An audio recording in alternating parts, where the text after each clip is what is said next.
By the end of 2026, global AI compute demand is projected to explode by up to 20 times.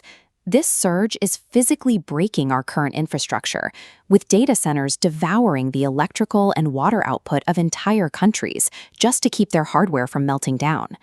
This physical bottleneck reflects a massive shift in capital. In the first 3 months of 2026, venture capital flowing into AI companies more than doubled from the previous quarter, hitting record levels. This chart shows where that capital is flowing. Traditional tech funding remains relatively flat, while AI investments spike vertically to $330 billion in a single quarter. OpenAI alone accounted for a $122 billion slice. If you are an independent builder or a freelancer, these numbers present a serious dilemma. You do not have the billions in capital required to compete in the foundational model race, and you cannot outspend the tech giants on hardware. Social media is saturated with claims about making millions through simple prompt engineering. In reality, the foundational models are rapidly becoming a commoditized utility, as accessible and common as electricity. Platforms like Elite Clouds are approaching this market with a different thesis, borrowing the logic of the 1849 gold rush. In that era, the most durable fortunes were made by the merchants who sold the prospectors their picks, shovels, and supplies. In 2026, a pick and shovel business means owning the infrastructure, building the deployment pipelines, and managing the specific workflows that localized businesses actually need.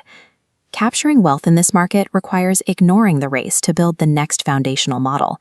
Instead, you need to ruthlessly evaluate the return on investment of implementation-based business models. This chart evaluates opportunities based on 2 metrics. The horizontal axis measures technical effort to start. The vertical axis measures market defensibility, how difficult it is to replicate your work. First are AI automation agencies, requiring moderate effort but offering high defensibility. The core mechanism here is mastering agentic workflows. You are stringing together multiple AI tools to solve complex, multi-step tasks, like automating a local business's entire customer support and refund pipeline. This model depends on your ability to sell business trust. Clients are paying for the reliability of the system and your management of the relationship, rather than just the software itself. Next are AI content businesses. This is a low-effort entry point, which also makes it the most vulnerable to competition. The financial upside is significant. A 2026 media case study from Failfast shows how hybrid human-AI workflows are dominating traditional production by augmenting creators at every stage. This data visualization tracks the results of that hybrid approach. You can see production costs dropping by 43%, while output volume scales upward by 2.8 times. However, there is a major flaw in this model. As production costs approach zero for everyone, generic content is instantly drowned out by a flood of automated noise. To survive, you must invest in unique human perspective and deep curation. You have to find specific niches that AI models cannot accurately replicate on their own. Both the agency and the content models prove the same point. The technology alone is not a business.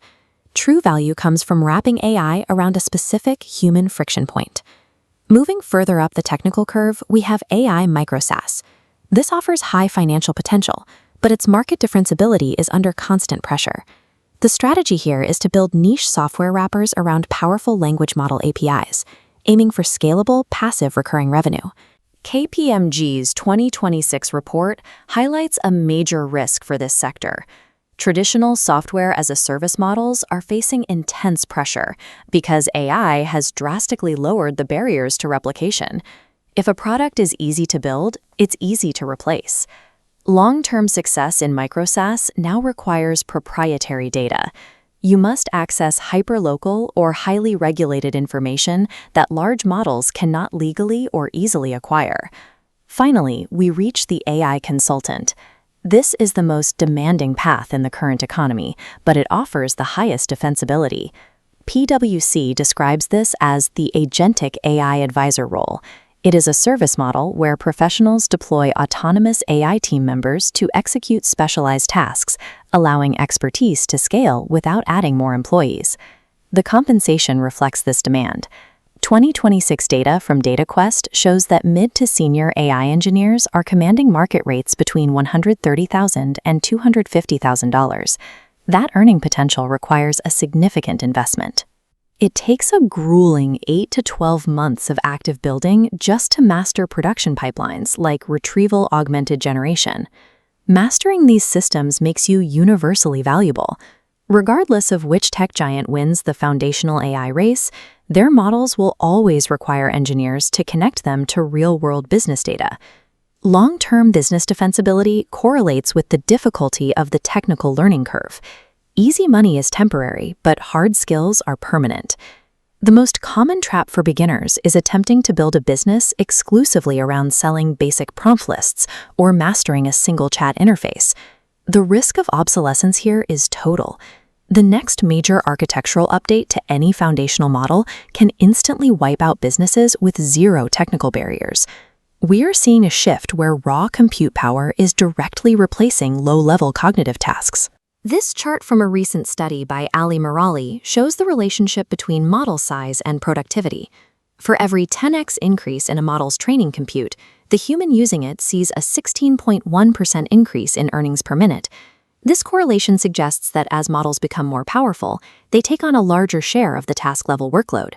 If your only value is performing basic operations that the next model can handle more efficiently, your market position is incredibly fragile. To survive the rest of the decade, you must move past being a passive user of AI tools and become an architect of AI systems. Finding your place in this market depends on matching your specific background with the right implementation strategy. We can break this into 3 archetypes. If you have strong sales skills but limited technical experience, you are the hustler. Your path is building an AI automation agency and selling the reliability of those systems to local businesses. If you are driven by unique perspective and editorial judgment, you are the creative. Focus on a human-centric AI content business, using the tools to scale while providing the curation that models lack. If you are technical and patient, you are the builder. Commit to the roadmap required to become an indispensable AI consultant. The underlying economic principle is that AI provides the largest boost to those who use it to punch above their natural weight class. Chasing fleeting hype leaves you vulnerable. A pragmatist builds a defensible business based on hard skills and the ability to solve complex problems. The 2026 AI boom is generating enormous capital, but the most consistent returns belong to those building the unglamorous shovels that the rest of the market will eventually be forced to buy.